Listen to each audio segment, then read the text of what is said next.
Hello and welcome everyone to Online Study with Priyanka.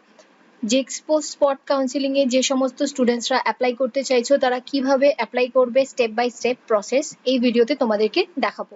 প্রথমে তোমাদেরকে spot counselling এর জন্য নিজেদেরকে রেজিস্টার করতে হবে। তার জন্য তোমাদের যে অ্যাপ্লিকেশন ফর্ম নাম্বার এখানে দেবে এবং এখানে যে টেক্সটটা লেখা আছে বা ক্যাপচারটা লেখা আছে সেটা এখানে লিখবে, দিয়ে প্রসিড বাটনে ক্লিক করবে। তারপর তোমার রেজিস্ট্রেশন প্রসেস কমপ্লিট হবে।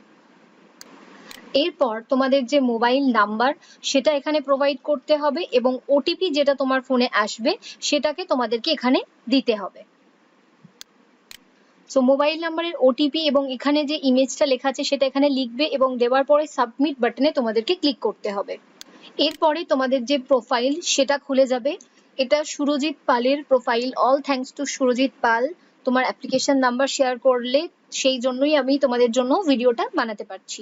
সো এখানে তোমরা তোমাদের যে ডিটেলস আছে সেটা দেখে নেবে। এখানে তোমাদেরকে জিজ্ঞেস করা হচ্ছে যে তুমি ইকোনমিক্যালি উইকার সেকশন থেকে বিলং করো কি না। এগুলো যদি তুমি কিছু চেঞ্জেস করতে চাও সেক্ষেত্রে তোমার যে ডিটেলস আছে এই একমাত্র সময়, যেটা আগের বারেও বলে দেওয়া হয়েছিল যে এই সময় কিন্তু তোমাদের যে ডিটেলস আছে সেটা তোমরা চেঞ্জ করতে পারবে। তুমি তোমার যদি মোবাইল নাম্বার চেঞ্জ করতে চাও, তোমার যদি জেন্ডার, ডেটা, ক্যাটাগরি এগুলো যদি চেঞ্জ করতে চাও, কেউ যদি ভুল করে ইয়েস করে দিয়ে থাকো তাহলে এই সময় কিন্তু তোমরা নো করে দাও।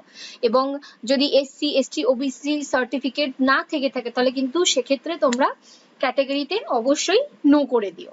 এবং এরপরে তোমাদেরকে নতুন পাসওয়ার্ড এবং কনফার্ম পাসওয়ার্ড দিয়ে আপডেট বা সাবমিট বাটনে ক্লিক করতে হবে।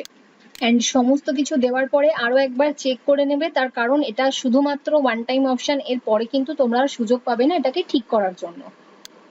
তো সেটা সাবমিট করার পর, ওই ফর্মটা সাবমিট করার পর তোমাদের এরকম যে প্রোফাইলটা, পার্সোনাল প্রোফাইলটা চলে আসবে এবং এখানে দেখাচ্ছে choice filling status not field. তো তোমাদেরকে click here two fulfil choice filling, এখানে তোমরা চলে আসবে এবং আগের বারের মতোই এখানে তোমরা কিন্তু দেখতে পাবে যে কটা সিট আছে কোন কলেজে, কটা সো এই হলো চয়েস ফিলিং এর যে ডিটেলস সেটা উপরে লিখে দেওয়া আছে। You have to choose only one choice for spot counselling, অর্থাৎ একটা মাত্র কলেজে একটা মাত্র ট্রেড তুমি সিলেক্ট করতে পারবে। তার কারণ হচ্ছে এখানে দেখো, আচার্য জগদীশচন্দ্র বোস পলিটেকনিক কলেজে ইলেকট্রনিক্স এন্ড টেলিকমিউনিকেশন ইঞ্জিনিয়ারিং কেও যদি নিতে চাও এবং সেটাকে যদি এখানে অ্যাড করো তার মানে সেটা তোমার একটা চয়েস।